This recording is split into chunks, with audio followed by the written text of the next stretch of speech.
이 조국 장관에 대한 어떤 기대도 검찰 개혁에 대한 그 어떤 기대라고 할까요? 이것도 많이 이제 달라지는 것 같아요. KBS와 한국리서치가 9월 19일에서 20일 만 19세 이상 성인 남녀 1011명을 대상으로 조사한 결과에 따르면요. 조국식 검찰 개혁의 52%가 긍정적이라고 평가를 했습니다. 다만 이 조국 장관이 검찰 개혁을 잘 수행할 수 있을지에 대해서 묻는 질문에는 응답자의 45%가 잘할 것으로, 41%가 잘 못할 것으로 이제 대답을 했는데요. 모르겠다가 이제 14%였어요. 이게 네. 비슷하다는 것 자체에 대해서 이제 네. 조국 장관이 어쨌든 검찰 개혁이 그만큼 어려운 과제라는 거를 국민들이 알고 있기 때문에 그러니까 검찰 개혁을 잘할 것 같다와 이제 못할 것 같다라는 의견에는 네. 의견이 좀 갈라졌던 게 아닌가. 근데 다만 어떤 단순히 조국식 검찰 개혁뿐만 아니라 검찰 개혁에 대한 어떤 국민적 지지라는 거는 굉장히 언제나 그렇죠. 압도적인 거고요. 근데 이제 문제는 검찰 수사 상황에 따라서 여론조사 결과가 굉장히 요동치고 네. 또 어떻게 변할지 알 수 없는 거 아니겠습니까? 실제로 그렇게 지금 진행되고 있는데요. 지난주, 그러니까 이번 주 월요일 날 네. 이제 자택 압수수색이 있었고, 뭐 11시간에 걸쳐서 어찌됐든지 간에 진행되면서 이게 약간 여론조사에 반영이 돼서. 그래요? 지지자들 집결 현상도 좀 있었고요. 그래서 요거는 당분간 제가 봤을 때는 한 1, 2주 정도 더 이제 거의 종착점으로 지금 검찰 수사도 가고 있기 때문에 네. 앞으로 1, 2주 정도 더 이슈 피로감도 있다는 분들 꽤 되더라고요. 네, 피곤하죠. 피로감도 있는데. 선배 안 피곤하세요?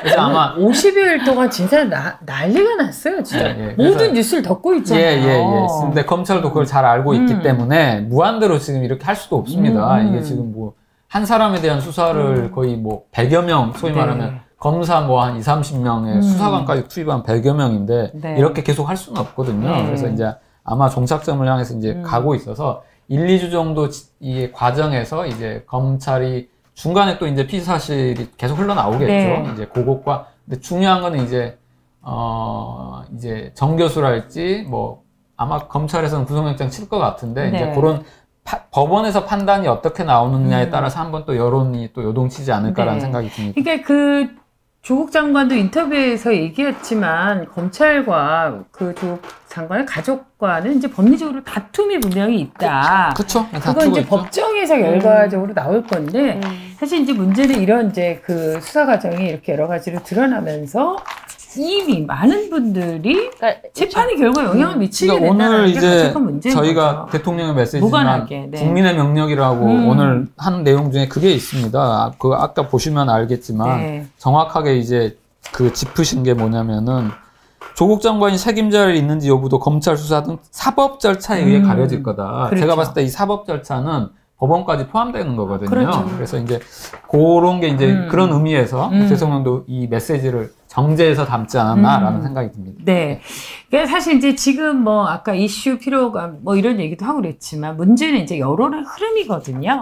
이제 그거에 따라서 많은 또 결과의 변화가 있을 건데, 아까 뭐 국장도 앞으로 몇 주 사이에 이게 많은 변화가 있을 거다. 그리고 지금 이제 사실 이번 주가 굉장히 중요한 임기점인 것 같아요. 이제 곧 끌고 마무리가 될 것 같은데. 2주 정도 될 것 같고요. 근데 이제 하나 또 재밌는 거는 이제 제가 수석기자 할 때 편집국장이 김훈국장이었거든요. 네네네. 소설가 김훈.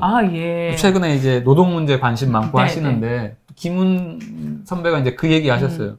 어찌 됐는지 우리 사회의 결정권이 여론조사가 돼버렸다. 이 부분은 이제 여론조사 결과가 이제 민심의 반영이고 바로미터이기 때문에 중요하기도 하지만 저는 이제 또 여기서 좀 달리 지목하고 싶은 게 어찌 됐든지 간에 조국 장관 그 임명 과정에서도 반대가 솔직히 높았잖아요. 그렇죠, 하지만 이제 검찰 개혁이라는 큰 아젠다를 위해서 지명을 했고 그 부분에 대해서는 이번 인터뷰에 아주 잘 드러나 있는데 본인의 소명감, 그러니까 그 소명이 뭔지 사명이 뭔지 정확하게 알고 계시더라고요. 그래서 뭐 입장 바꿔 생각해보면 제가 뭐 저 자리에 갈 수는 없겠지만 그냥 이것만 잘해요. 이거나 잘해. 이거 나의 너무 저는 내려왔을 것 같아요. 그러니까 아빠로서도 너무 미안하잖아요. 아니 자녀들한테. 그러니까 그 얼마 전에 그 사진 있잖아요. 백팩 메고 케이크 든 사진. 좀 많이 좀 울컥한 사람들도 있었는데 아빠로서 미안하고 또 남편으로서 무력하고 가장으로서 정말 책임감이 들면서 이제 오만 생각이 들 텐데 어찌 됐든지 간에 이걸 잘 알기 때문에 네. 본인이 장관이 됐고 그때 당시만 하더라도 부정적인 여론이 좀 높았는데 거의 매일 한 가지씩 지금 검찰 개혁, 장관이 할 수 있는 검찰 개혁 다 하고 있거든요. 네. 매일 한 가지씩 지시하고 지침을 내리고 그래서 이 여론조사, 여론도 중요하지만 네. 또 판단을 하겠죠. 그렇죠. 이제 아마 대통령도 판단을 하실 거고 장관도 판단을 할 거고 뭐가 검찰 개혁을 위해서 중요한지 그러니까 그 대목도 저는 조금 달리 얘기를 드린다는 네. 겁니다. 사실 이제 그 통계가 가는 오류도 있으니까 우리가 이제 그걸 잘 봐야 되는데 제가 이제 여론조사 얘기를 했던 이유 중에 하나는 뭐 조국 장관 개인에 대한 어떤 평가보다는 문제는 검찰 개혁에 대한 국민적인 열망이 그리고 그 어느 때보다도 커지고 있고 그래서 그런지 몰라도 조국 장관 스스로가 어떤 사명감이 굉장히 투철해지고 있으니까 이 자리를 버티는 힘이 아닌가 네, 이런 생각이 드는데요. 그래서 우리가 이제 기대와 우려가 곧 교차한다 이런 얘기를 하는 거겠죠. 네. 지금 현재 보면 어쨌건 검찰 개혁에 대한 국민적인 지지는 굉장히 압도적인 것 같아요. 예, 굉장히 높죠. 어떻습니까? 어쨌든 뭐 촛불 집회 이제 또 우리가 경험하고 이러면서도 계속 문제 제기했던 게 검찰 개혁 문제이기도 하고요. 내일 그 뭐 10만 명이 모인다는 그 얘기도 있고 막 그래요. 서초동에서 모이기도 하고. 근데 아마 대중들이 이제 이렇게까지 한 거는 기소권과 수사권이라는 권력을 한 기관에 이렇게 주면 이렇게까지도 할 수 있다는 걸 한번 본 것 같아요. 지금 목격을 너무 해버리니까. 그래서 이제 이 한국의 검찰이 가지고 있는 권력이 뭔지는 이제 박 학자인 조국 장관이 또 설명을 해드려서 장 기자가 좀 소개를 해주시면 될 것 같아요. 그러니까 어쨌든 이제 OECD 국가 어느 검찰보다 힘이 센 권력이 다 모여져 있고, 근데 정작 주권자한테는 어떤 통제나 권력을 받지 않는 권력이라는 게 이제 조국 장관의 평가였고요. 검찰에 대한. 근데 이제 이런 권력이라는 게 조직 이해를 최우선으로 할 수밖에 없는 이제 그런 유혹에 늘 빠질 수밖에 없다는 거를 이제 장관님도 마찬가지고 국민들도 그렇고 뭔가 경험을 통해서 이제 알고 있다는 거죠. 사기 권력을 지키기 위한 힘으로 작동하는 거죠. 그렇죠. 옛날에 뭐 하나회 군부 독재 시절에 하나회라든지 뭐 안기부 같은 거 예를 드셨는데 그거 통제할 수가 없었던 거잖아요, 사실은. 근데 이제는 저도 진행자님도 뭐 국장도 남영동 대공분실에 끌려갈 거다. 보안사에 가서 고문을 당할 거다. 이런 걱정은 아무도 하지 않잖아요. 근데 검찰에 대해서는 두려움을 갖는단 말이에요. 사실 이번 조국 장관 수사 과정, 가족을 둘러싼 수사 과정들을 쭉 보면서 검찰이 뭐 아까 국장도 말씀하셨지만 이렇게까지 할 수 있구나. 이걸 너무 그걸 다 그냥 생으로 목격한 거기 때문에 근데 이거를 현재로서는 지금 검찰 통제할 수 있는 게 법원인 건데 이건 굉장히 사후적일 수밖에 없는 거고요. 그렇죠. 근데 이제 또 법원을 개혁하는 만큼 검찰 개혁 그동안 못했던 거기도 하고. 그러니까 저희가 이제 다른 해외 나라하고 비교해 보면은 검찰이라는 권력이 기소권, 수사권, 영장청권 다 가지고 있는 거거든요. 그렇죠. 그건 이제 아주 한국적인 거예요. 그래서 이 부분에 대해서는 명확하게 인지를 하고 있었고 당연히 법학자니까. 그래서 그 부분에 대한 그러니까 이제 되게 간절함이 있다라고 말씀하시더라고요. 그러니까 어느 때보다 사실은 법적으로 제도화할 수 있는 때까지 왔는데 본인 스스로 인터뷰 뒷부분에 좀 리얼하게 본인 목소리로 얘기를 하셔서 그건 이제 방송 뒷부분에 이래야지 또 안 나가시니까 방송 뒷부분에 어쨌건 이 국민의 정부 시절부터 사법개혁에 대한 논의가 이어지면서 사실 이제 사법부 역시 이제 일정 부분 많이 바뀌었어요. 지난번 이제 사법농단이 이렇게 수면 위로 드러나면서 오히려 여기는 좀 그래도 많이 바뀌었죠. 그리고 어쨌든 내부에 또 다른 목소리를 내는 분들이 또 그걸 바꾸기도 했고요. 근데 이제 우리가 뭐 지난번 호혜 방송 때도 계속 이야기했지만 검찰 같은 경우는 그 검사 동일체 원칙, 그러니까 상명하복 문화가 굉장히 그 조직 논리로 남아 있는 데여서요. 그게 그 법원, 그러니까 법원만큼 다른 목소리들이 나오질 않는 거죠. 이걸 바꿔야 되겠다라는 생각을 하고 있는 사람도 이제 이건 조국 장관이 지적했던 문제이기도 하니까 왜, 그러니까 제가 그걸 물어봤어요. 이문정 검사를 굳이 이렇게 따로 언급하셨잖아요. 첫 지시사항에서. 그때도 난리가 났었잖아요. 근데 이게 이문정 검사랑은 어떤 일면식도 없고 아는 사이도 아니고 뭐 이제 한 번도 이건 아닌데 이문정 검사만큼 사실 언론에 이제 칼럼도 쓰시고 하니까 언론이라든지 뭐 개인 SNS라든지 이런 데서 활발하게 자기 의견을 이야기하는 검사가 없는 거죠. 근데 뭐 내부 이제 검찰 내부 통신망인 이프로스에는 간혹 이제 개혁 의견이나 이런 것들을 올리곤 하는데 이런 사람들 굉장히 소수고 공개적으로 검찰 문제 있으니까 바꿔야 됩니다라고 하는 검사들이 검사 중에서 어쨌든 이문정 검사만큼 이제 목소리 내는 사람이 없었기 때문에 그런 사람의 목소리를 듣는 것은 굉장히 자연스러운 일이었다라고 그렇게 말씀하셨어요. 그러니까 그게 이제 그런 취지로 네. 항상 보면 이게 조국 장관과 관련한 여러 가지 논란이 있는데 그거를 이제 다시 백브리핑을 꼭 받아야 되는 것 같아요. 그러니까 지금 이제 직접 물어봤더니 사실 아는 사이도 아니고 본 적도 없고 나도 여러분들처럼 이 칼럼이나 이걸 통해서 알게 됐고 이게 이제 진정한 검찰 내부에 있는 사람으로서 당연한 목소리 이런 자성의 목소리가 필요하지 않냐. 그래서 이제 지적을 했다는 얘기였군요. 아 그렇군. 또 하나를 또 풀게 됐어요 숙제를. 궁금하셨죠? 네. 우리 솔직히 말하지 우리가 또 냉정해야 되니까 왜 또 콕 찍어서 얘기했을까. 그런데 이런 것들이 그래서 이게 또 잘못 전달돼서 내부에서도 또 이문정 검사도 또 타겟이 돼서 또 막 그랬었잖아요. 네. 아, 참 이 검찰 개혁, 검찰 내부에서는 검찰 독립이라고 하는 이 문제가 참 어려운 일이 많다, 어려운 과제라는 것을 국민들이 이제 정말 명확하게 알게 됐고요. 이 검찰 개혁이 잘할 것 같다라는 의견이 그리고 국민들의 열망이 정말 꼭 이루어지기를 바라는 그리고 지금이 딱 중요한 시기이고 필요한데 이게 국회의원들도 사실은 국회 검찰개혁 입법 관련해서 시도하면 그러니까 이건 조국 장관님 표현치인데 그분들도 예리한 칼날 위에 서 있는 것 같다라고 느낀다고 하더라 이렇게 말씀하시더라고요. 그러니까 본인들이 늘 고소고발로 익숙했는데 그걸로 이제 본인에게 또 다른 이제 철퇴가 가해질 수 있을 것 같으니까 이제 그럴 수 있다라는 생각이 드네요.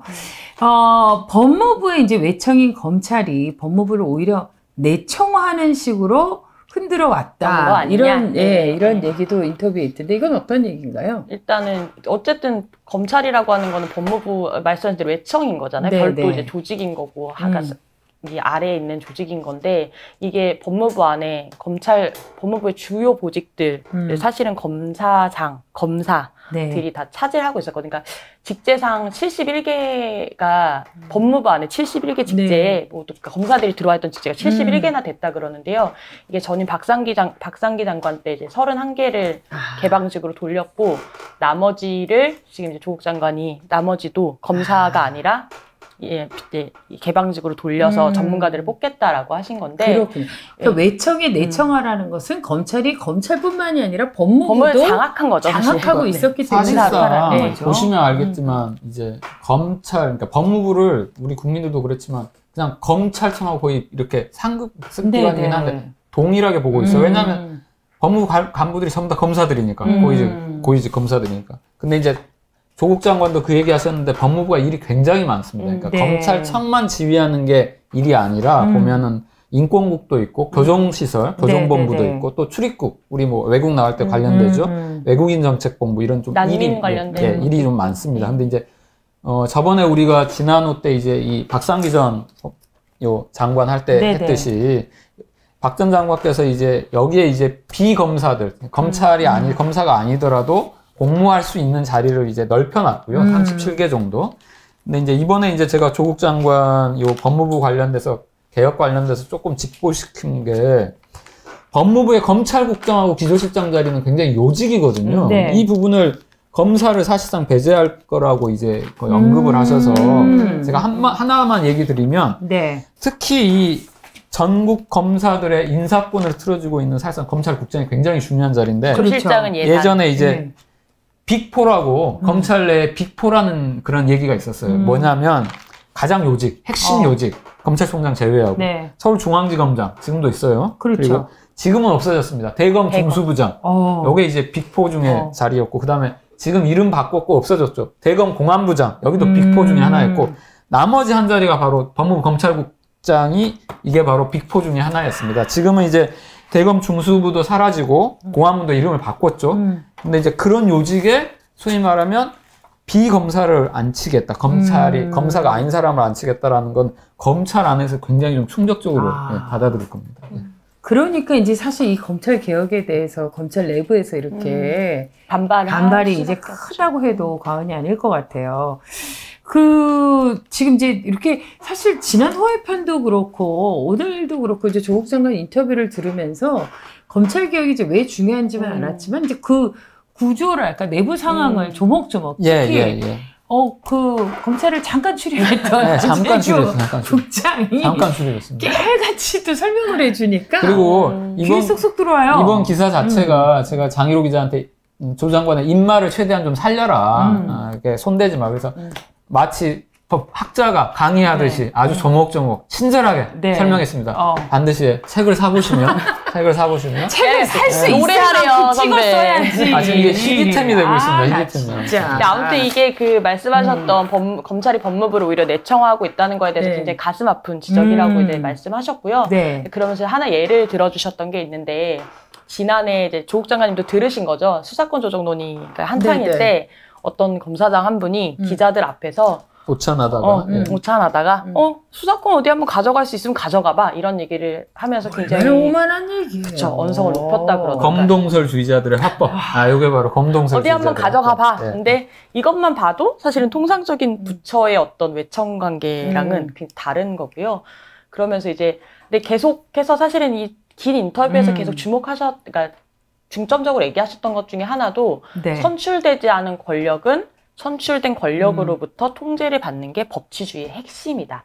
근데 검찰이 막강한 권력을 갖고 있기 때문에 그게 안 되고 그게 현재 국민들이 검찰을 두려워하고 또 검찰 개혁을 바라는 이유라고 본인은 생각하신다. 근데 그러니까 이런 거죠. 내가 대표자 일단 뽑아놨어. 그러니까 뭐 국회의원도 뽑고 대통령도 뽑고 그 대통령이 일하라고 자기 참모들을 막 다 뽑아놨단 말이에요. 근데 그 대표자가 검찰만큼은 손을 못 대는 거예요. 이게 얼마나 사실은 근데 이제 뭐 내일도 이제 촛불 집회가 예정돼 있지만 저희 주권자 같은 경우는 직접 민주주의라든지 대의 민주주의를 이제 동시에 적절하게 잘 쓰면서 이제 우리가 주권자라는 걸 이제 확인을 하잖아요. 근데 검찰 권력에 대해서만큼은 영향을 못 미치고 있다라는 거를 장관님이 너무 잘 알고 있더라고요. 그렇죠. 그러니까 이게 이 선출직 권력이 통제를 받아야 된다는 건 아까 이야기한 것처럼 이 국민의 힘을 국민의 주권자를 두려워해야 된다라는 건데. 아무것도 무소불위의 권력을 누리고 있는 거예요. 그러니까 국민조차도. 사실 이분들이 법을 다루는 분인데 우리가 다 알고 있잖아요. 우리 노래도 맨날 불렀잖아요. 대한민국 모든 권력은 국민으로부터 나온다는데 이 국민으로부터 나오는 게 아니라 검찰부터 수사권과 기소권으로부터 나온다라고 이 헌법 자체를 지금 잘못 이해하고 하는 게 아닌가 이럴 정도로 그래서 이번에 이 문제가 더욱 심각한 문제가 아닌가 이런 생각을 해봅니다. 어쨌건 지금 박상기 전 법무부 장관부터 조국 장관에 이르기까지 이런 입법화 과정을 거치면서 검찰의 이런 비대화된 권력들을 좀 탈권위화시키는 것.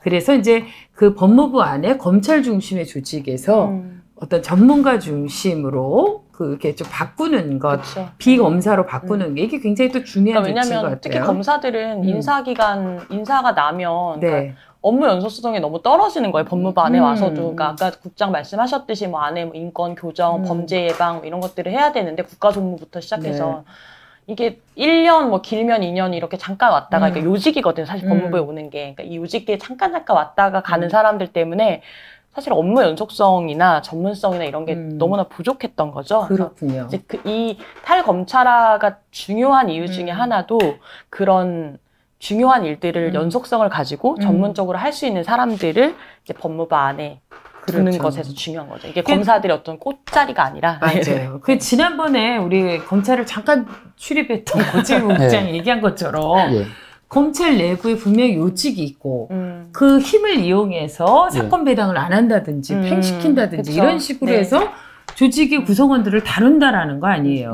그렇죠. 사건 배당 관련해서도 조 장관님이 굉장히 언급을 하셨는데 그러니까 저번에 이제 저희가 호혜 방송에서도 말씀드렸다시피 이게 굉장한 권력이거든요. 그러니까 예쁜 사람한테는 해결하기 쉬운 사건을 주고 이게 줄을 타게 만드는 거잖아요. 그 조직을 그런 식으로 관리를 하는 건데 검찰 조직을.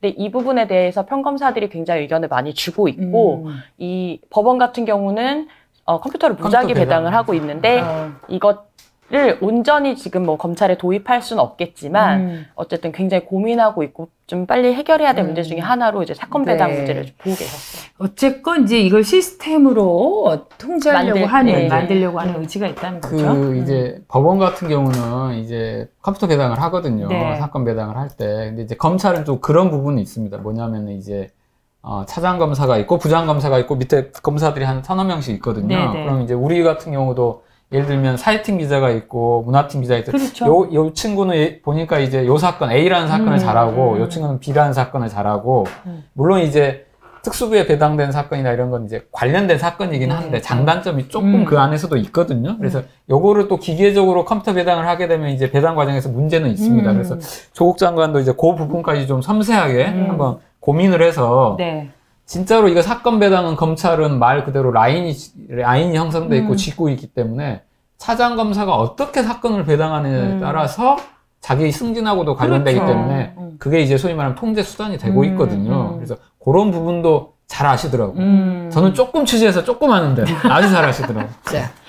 자, 이번에 이제 지난번 우리가 회의에서 이제 박상기 전 법무부 장관의 인터뷰를 통해서 이제 호의편도 만들었는데 굉장히 중요한 게 간간히 얘기를 하고 있지만 피의사실 공표 문제와 관련해서 이제 인권 보호를 위한 그 수사 공보 준칙을 형사사건 공개 금지 등에 관한 규정으로 다듬었다. 이게 굉장히 큰 의미를 갖는 것 같아요. 네. 조국 장관은 이 시행을 가족사와는 좀 무관하게 일단락된 이유로 하겠다라고 얘기했는데 이 부분은 어떻게 평가하시던가요? 일단은 이제 박 전 장관도 오비락이라고 말씀하셨는데 이거는 박 장관이 거의 완성을 좀 해두셨던 거고요. 그러니까 이게 사실 그러니까 형법상의 피의사실 공표죄라는 게 있습니다. 근데 이게 장관도 얘기하셨다시피 사문화돼 있는 상태였고, 그러니까 법에서는 범죄라고 하는데 이게 기소된 적이 없는 건데 처벌이 당연히 안 되겠죠. 기소를 안 하니까.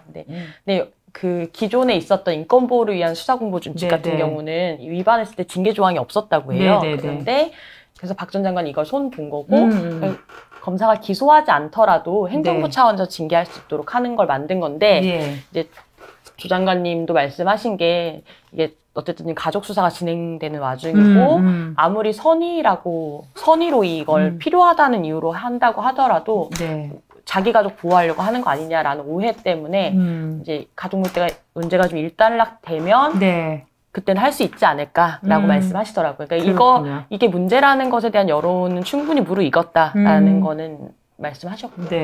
그 고재규 국장은 좀 덧붙일 게 없어요? 그러니까 이제 언론인으로서 피의사실 공표는 이제 저희 취재 환경하고도 좀 밀접하게 관련돼 있고요. 국민의 알 권리하고도 관련돼 있습니다. 하지만 이제 어찌 됐든지 간에 형법에 이게 명시가 돼 있습니다. 피의사실 공표라는 게 검찰, 경찰, 기타 범죄 수사에 관한 직무를 행하는 자 또는 이를 감독하거나 보조하는 자가 그 직무를 행함에 있어서 피의사실을 공판 청구 전에 기소 전에 공표한 때는 3년 이하의 징역 또는 5년 이하의 자격정지에 처한다라고 형법 126조에 돼 있거든요. 근데 이제 이걸 놓고 법학자들 사이에서도 논쟁이 있긴 합니다.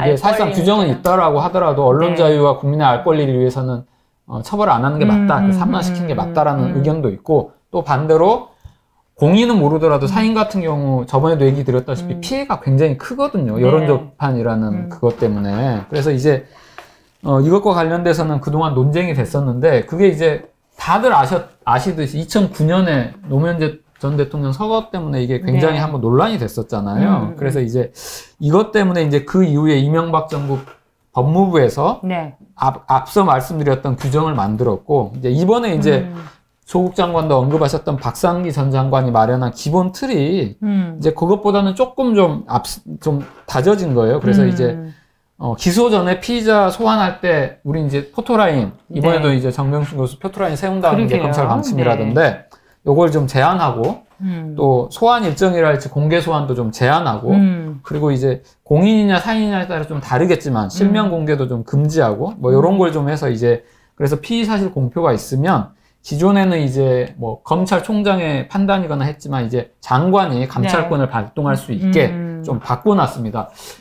저희가 2009년에 경험이 없었다면 물론 그리고 피의사실 공표 문제가 안 된다면 저희가 이런 걸 할 필요도 없겠지만 제가 보더라도 한 번은 기준점을 만드는 게 맞고요. 그리고 지난번 호회 때도 제가 설명드렸듯이 전반적으로 한국 언론은 검찰 중심의 보도 관행이 지금 되고 있습니다. 이게 사실상 기소 단계인데 근데 법원에 가서 무죄를 받으면 그게 이제 굉장히 여론재판이 이미 굳건하게 형성되어 있기 때문에 무죄 받더라도 사람들이 잘 모르거든요. 이 부분은 저희가 언론인으로서도 한번 생각을 해봐야 됩니다. 이게 검찰 중심의 추재관을 그대로 가져갈지, 근본적으로 법원으로 옮겨갈지. 그래서 저희는 이제 미약하게나마 작게 노력하고 있는 게 재판 중재를 계속 하고 있거든요. 저번에도 얘기 드렸듯이. 지금은 이제 판사들, 사법농단 관련돼서 현직 판사들이 뭐 하고 있는지 김현희 기자가, 우리 시사인싸 고정 게스트인 김현희 기자가 매주 취재해서 저희가 지면에도 다 담고 있고 이번 조국 여기서도 들어가 있습니다. 계속 지금 매주 보도하고 있으니까요. 이런 건 이제 저희가 이런 문제에 대한 고민의 결과 이렇게 조금 달리 취재하려고 노력하고 있는 거죠. 그러니까 왜 검찰 구형은 엄청 많이 보도되는데 정작 선고가 난 결과는 그게 사람들이 이번에 보면 이제 그 법률 용어나 이런 게 일반 시민들이 잘 몰라요. 근데 우리 또 국민들은 뭐 하나 하면 또 공부하시잖아요. 그러니까 이번에 이제 공부를 엄청 하게 된 거예요. 펀드도 공부 엄청 하시더라고. 나 진짜. 나 이번에 진짜 펀드 많이 알아서. 엄청 하시더라고. 이번에 끝나고 나면 나한테 좀 다시 시작해볼까. 뭐라고요? 황우석 사태 같은 나면은 이제 바이오 이런 것도 다 줄기세포 전문가가 되시죠. 이게 우리가 이제 쉽게 이제 구형을 선고를 잘 모르니까 구형은 그게 끝인 줄 알고. 그러니까 검찰에 의해서 우리가 참 많이 얘기하는데 되고 있죠. 아까 이제 고재규 국장이 언론 이야기를 했는데요. 사실 이제 지금 1년의 과정 속에서 언론에 대한 불신도 참 커진 게 굉장히 불행한 시대를 우리가 살고 있다라는 얘기를 안 할 수가 없어요. 이게 또 시사인도 독립 매체로서. 근데 이제 보면 요즘도 이제 스스로가 어떤 자성의 목소리도 있긴 하지만 검찰 중심의 어떤 취재, 그런 관행 태도들을 좀 바꾸는. 그러니까 이게 국민의 비판적인 목소리가 어떤 질타를 위한 게 아니라 성장을 위한 계기로 삼고. 그러니까 이게 출입처 문제도 결국은 언급을 안 할 수가 없는데, 이건 저번에 이제 서지영 검사 인터뷰 제가 했을 때도 들었던 건데, 그러니까 기자들도 일반 평검사를 만나지 않거든요. 그러니까 형사공판부의 일반 검사들을 만나는 게 아니라, 좀 힘 있는 분들 만나는 거죠. 뭐 검사장, 사장 검사 그러다 보니 특수부, 사건이 몰려있는 이런 데를 가다 이런 사람들하고 술 먹고 뭐 호영호재하면서 지내다가 보니까. 자, 그럼 이제 그 인터뷰 아까 이야기한 것처럼 나의 하루하루의 걸음이, 하루하루의 출근이 개혁이다라고 이야기하셨던 조국 장관의 법무부 장관으로서 이제 취임하고 한 걸음 한 걸음 그동안 활동을 조금 되짚어보는 시간도 가져보도록 하겠습니다. 이 취임 첫 주에 2016년 5월 숨진 그 김홍영 검사 묘소에 다녀왔어요. 처음으로 첫 출발이. 그 검찰 내 조직 문화에 대한 문제 제기다 뭐 이렇게 읽혔고 그러니까 이거에 대한 또 반발도 있었어요. 어땠습니까? 반발이라기보다는 어쨌든 3년 전에 돌아가신 분이기도 한데 근데 이제 왜 이제 김홍영 검사 묘소를 처음으로 가셨냐, 이게 추석 기간이었고 이랬는데 여쭤봤더니, 그러니까 이제 조 장관이 판단하시기에 김홍영 검사가 이제 검사의 어떤 조직 문화에 로 인한 대표적인 희생자로 알려져 있지 않느냐. 그러니까 본인도 굉장히 놀라셨다고 했죠. 그때 당시에 소식을 들으셨을 때. 그래서 이게 상사의 어떤 인격 모독, 뭐 갑질, 이제 지금 같으면 이제 직장 내 괴롭힘으로 처벌받을 만한 어떤 폭언 이런 것 때문인데, 이게 이 사건 이후로 검찰 내부에서 되게 많이 노력을 해오셨습니다만. 조 장관이 보기에는 과거에 비해서 조직 문화가 많이 개선됐다고 해도 여전히 권위적이고 좀 수직적인 문화가 남아있더라. 그래서 이제 좀 의견을 좀 가감없이 개진할 수 있는 시스템을 좀 만들어야 되겠다라고 좀 판단하셔서 9월 24일부터 이제 검사나 검찰 직원들, 그러니까 법무부 직원들이 직접 이메일을 보낼 수 있는 이메일을 또 별도로 만들었고요. 그리고 또 여러분도 하실 수 있습니다. 국민들도 제안할 수 있습니다. 법무부 홈페이지 가면 검찰개혁 국민제안이라고 있는데 이게 제가 인터뷰 간 날 저녁 6시, 그러니까 9월 25일 오후 6시 기준 하루가 안 된 시점이었는데 국민제안 같은 경우는 이제 1,050건이 들어와 있고요. 그래 벌써요? 지금 더 늘어났을 거야 아마. 그리고 검찰 직원, 그러니까 검사와 검찰 직원 이메일 같은 경우는 49건이 들어왔다고 해서 이제 조 장관님이 차분하게 검토하실 예정이라고 하는데, 일단 뭐 대외적으로 달릴 수는 없지만 직원들한테는 굉장히 이제 솔직한 내용들이 좀 들어오고 있고, 이제 국민들도 제안을 많이 하시면 될 것 같아요. 아까 이제 최광기 우리 진행자님께서 얘기하셨듯이 전문가가 되거든요. 네, 이제 거의 그렇죠. 형사법과 검찰 전문가들이 맞아요. 되셔서 네. 청와대 송원하듯이 다양한 아이디어를 고민 제안하시면 장관님 이거 보신다고 하더라고요. 매일 체크하고 그래서 많이 올려주시면 여러분들이 생각하고 있는 네. 검찰 개혁안이랄지 그렇죠. 검찰 권력을 어떻게 통제해야 될지에 대한 아이디어 내시면 될 것 같습니다. 소수긴 하지만 또 검찰 개혁을 반대한다라는 의견을 또 올리시는 분들도 있다고 합니다. 네. 그러니까 제가 이야기한 것처럼 이제 조국 장관의 한 걸음 한 걸음이 늘 뉴스가 되고 그와 관련해서 아까 검찰 내부에서 어떤 굉장히 뭐 낯뜨거운 얘기들을 페이스북이나 이런 데 올리면서 반대하는 어떤 목소리도 내고 그런데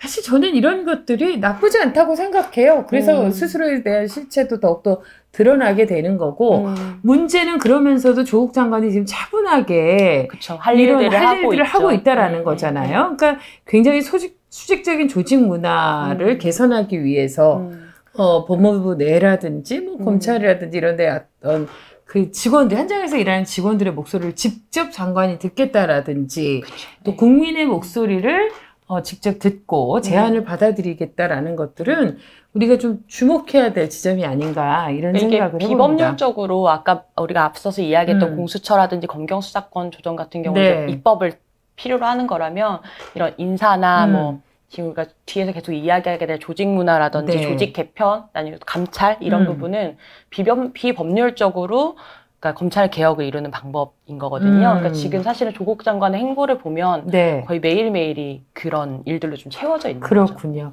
거죠. 저는 이제 취임사와 관련해서 뭐 검찰 개혁 그리고 몇 가지 이제 중요한 단어들이 떠오르는데 감찰을 강화하겠다라는 네. 메시지가 네. 굉장히 저는 인상적이었어요. 네. 네. 검찰 예. 근데 이 감찰과 관련해서 이제 계속 이런 메시지를 보내고 있거든요. 어떤 내용입니까? 이를테면 김홍현 검사 같은 경우도 그런데 과거에 뭐 우리가 앞서서 뭐 스폰서 검사 이런 얘기도 했습니다만 뭔가 비극적인 사건, 네, 비리 네. 이런 것들이 발생하고 나서 이제 뒤늦게 감찰이 시작된다라는 게 이제 조 전 장관 판단이시고요. 네. 그러니까 그동안에 이제 그래서 조 전 장관이 살펴보신 거죠. 법무부가 어떻게 하고 있었나 보니 이제 검찰 자율성을 보장하기 위해서 검사가 어떤 비위를 저질렀을 때는 네. 1차적으로 검찰에서 감찰을 진행하고 아주 예외적인 경우에만 법무부 감찰관실에서 이제 감찰 조사를 실시하는 걸로 운영이 돼 왔던 거예요. 그래서 근데 이제 조 장관이 보기에 이게 왜 문제냐? 그러니까 검사의 비위를 검찰에서 직접 감찰하다 보니까 사실 어떤 결과를 내놔도 제19 감싸기 논란에서 좀 벗어나기 되게 어려운 거고요. 그러니까 이제 이게 조 장관 설명해 주신 것 중에 이제 문재인 정부에서 국정원이랑 기무사를 감찰했을 때 네. 외부인인 검사가 들어가서 했다라는 네, 예를 들어주셨는데요. 사실상 이제 A라는 조직을 감찰하려고 하면 A 조직 구성원이 아닌 사람이 하는 게 그렇죠. 맞잖아요. 그렇죠. 그게 일종의 감찰의 어떤 통상적인 행정 원리 같은 건데 그게 좀 이상하다라고 판단을 하셨고 지금 그러니까 감찰부장이에요. 직제상으로는 우리가 흔히 감찰본부장이라고 하는데 대검 감찰부장이 공석이고 검증 과정인데 아마 오늘 언론 보도 보신 분들도 있을 텐데 여기 검사 지금 검증 중인 분이 검사 4분, 판사 1분 뭐 이렇게 올라와 있는데 네.